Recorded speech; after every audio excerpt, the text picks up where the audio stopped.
muuxannoo nurraa fudhadhaa. Amma qabsoon teenyata jalqabaa maal isinitti fakkaate?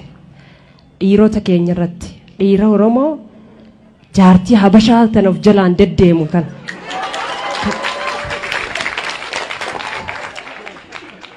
maal goon qab takkaa itti heerumnaa tafuudhes ni hiiksisaa jirramma nuti.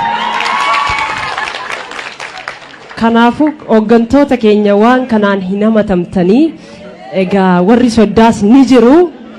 Warri soddaa akkuma jirutti ta'ee qabsoon qarree Oromoo kana booda dhiirota keenya irratti ta'a jechuudha.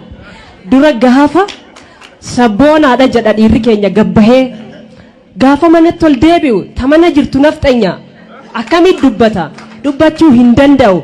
Kanarra qabsoofnee Oromoomsuu danda'u qabaannaa shamarran teenya babbareedduu ni jirti kafuutee nafxanyaa of jalaa qabdu. Egaa gaggeessi har'umarraa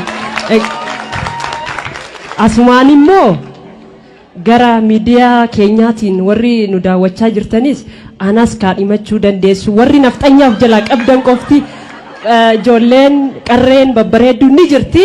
Nutu isinii qopheessaa kana booda qabsoon teenya dhiira Oromoo ta nafxanyaa jala jirtu irratti taate dubbiin tanuma.